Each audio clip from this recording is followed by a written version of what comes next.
On to On the track.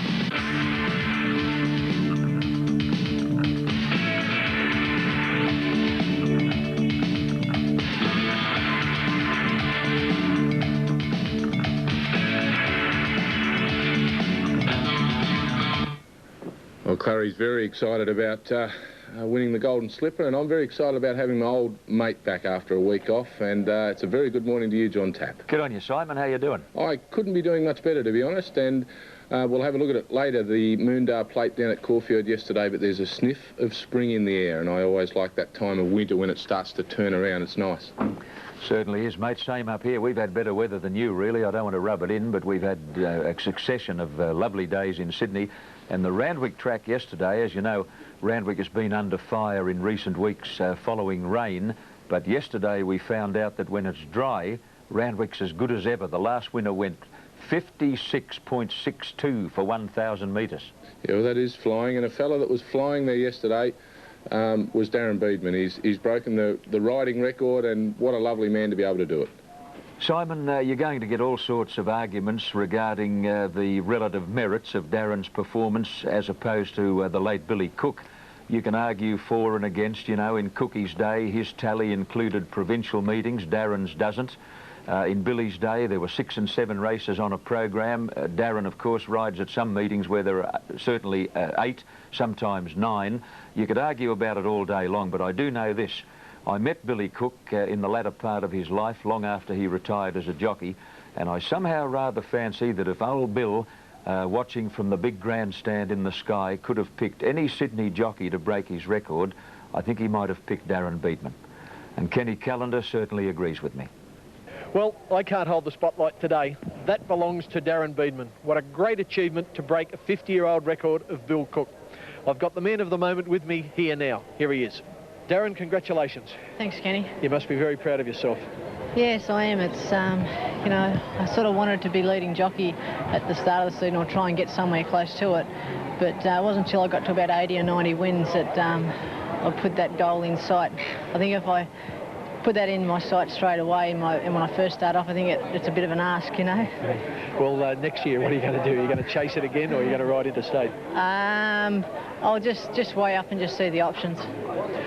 Darren, when you went out to ride Kidlat today, he missed the start a little bit. Things weren't going as well as they could be at one stage. No, well, John said that he's a very fractious horse in the gates, and he said just be very, very timid and very careful with the horse, and he wasn't standing all that good, and I was a bit afraid to move him in case he did go off, and I just had to let him jump how he was standing, but I did have in my mind that he did tell me that he's a bit of a free runner, and that's why I stayed out 3 and 4 deep, and that seemed to suit him. And what about the future? What's the ambitions now? Well, I just want to be a great racing for a great ambassador for racing, and you know, I want to be able to you know, please the Lord. You know, I've really found something there, and something that's you know, that's really changed me as a person. You know, my heart's just totally changed and given me a real love and compassion for people, and just want to help people. Well, all the people were cheering you today, and I think they will for many years to come. Thank you. Thanks, Kenny. Yes, well, he's helped people about 123 times over this racing season, and congratulations to Darren Beedman, a great effort. And John, getting on to racing and what won yesterday, there was a couple of hot favourites got up yesterday, and one of them was Cedo Bridge. Yes, he was at even money, Simon. Just before they got to the turn, I thought he might have been in a spot of bother. Rodney Quinn was starting to ride him along, and it took him a while to pick up and get going. There he is, 3 and 4 deep on the turn in the dark blue sleeves and the dark blue cap.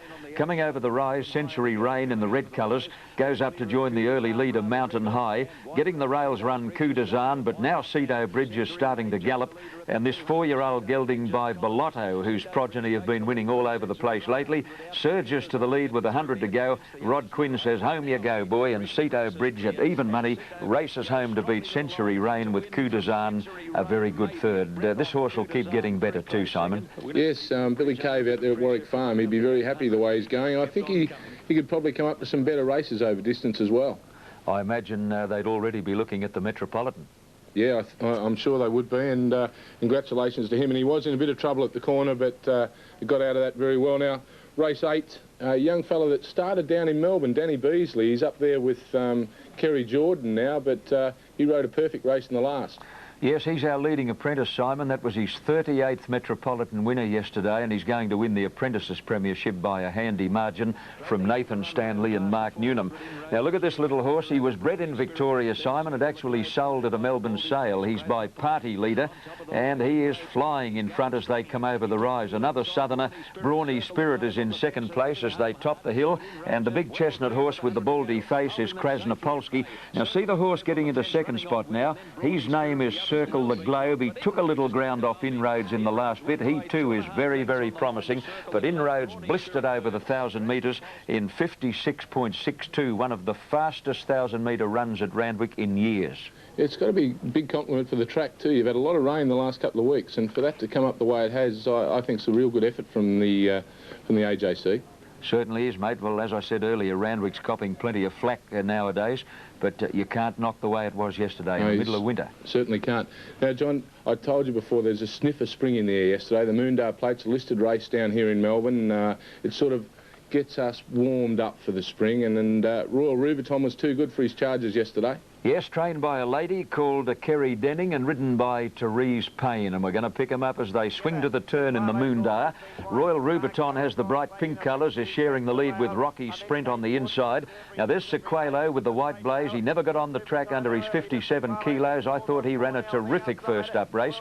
And another excuse is the horse getting right up on the rail with the white cap. Therese Payne hard at work on this leader, Royal Rubiton. Sequelo can't do any better. Another excuse is getting home hard along the rail. And the old grey mare charging into fourth place was Bouverie Mist. But Royal Rubiton beat another excuse, and Sequelo an odds-on pop third, and not disgraced, Simon. No, certainly not disgraced. And, well, it's great, Therese Payne and Kerry Denning. It's great to see them have a bit of success up in Ballarat. She's been pretty cold around there, so it's a nice little pipe opener for them for the spring. I think the horse has got a fair bit of ability, and as you say, don't discard Sequelo. I think he'll have plenty to say in the sprint races around springtime. OK, me boy, I'll do that. He's all class, and I'm pleased he's come back for the Weymouth family. Now, Johnny, I've got a special little treat for you this week for all those punters out there. There was a disgruntled punter yesterday at Caulfield, and I think I heard one of the best quotes, and I reckon this could become a regular segment with us. But the punter's quote of the week was, "You can drink out of them, but don't fall into them." Mugs. I can't top that for this week. I'll see if I can next week. I look forward to seeing you then. Thanks, John. Okay. And after the break, all the action from round 3 of the British Open.